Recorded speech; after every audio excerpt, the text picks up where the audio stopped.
Man, we were so close to greatness. Welcome to Bite Size Bunny, my name's Tony, and today we are going to be talking about Wolfman. In this story, we follow Blake and his family. One day, Blake receives a notice from the state of Oregon that his father, who has been missing for years now, has officially been declared deceased, and now Blake ends up inheriting his childhood home. Blake and his wife Charlotte are currently going through a rough patch in their marriage, and the family is very disconnected from one another. So Blake pitches to his wife the idea of getting out of the city for a little while and going over to their house they have out in Oregon. That way they could take some time to unplug and reconnect with each other and try to rekindle their relationship, work through their problems, and focus on their family. As they make their journey to the property, they get attacked outside of it by a mysterious creature. Blake gets injured in the process, and it sparks his transformation into the Wolfman. Going into this film, I had extremely low expectations. I wasn't the biggest fan of the director's previous project with his work on The Invisible Man,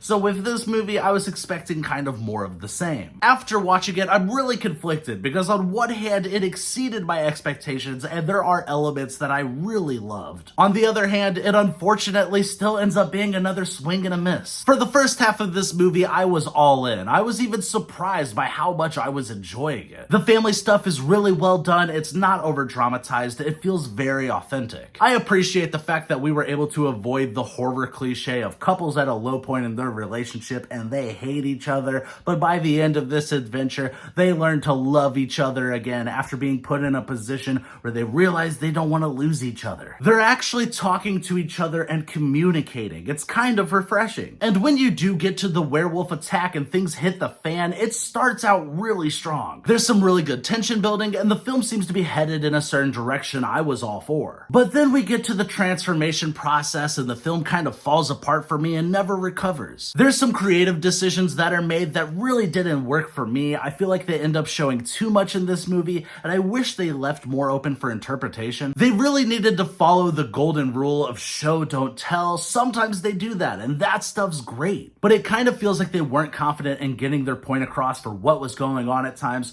so what they end up doing just ends up feeling like overkill. I would have loved if there was a bit more mystery here, giving the viewers a certain level of uncertainty with what was going on. I think it really would have benefited the horror side of things as well. Some of the reveals are very obvious and unsatisfactory. Then it's all topped off with an ending that is so underwhelming. It falls for some of the most obvious modern day horror movie tropes. You've got your overlong chase sequence and characters running back and forth between the same few places to really pad out the runtime. You know everything that's gonna happen in the finale the moment it enters that third act, and it really puts a damper on all of the promise that was shown in that first half. Overall, despite starting out strong, Wolfman ends up being another generic Blumhouse horror movie. It's not a bad movie by any means, but it has loads of wasted potential. I'm gonna be giving Wolfman a 5.5 out of 10. Thank you guys for watching. I hope you enjoyed this review. Like, subscribe, and all that YouTube stuff. And what's your favorite creature feature? I'd love to know.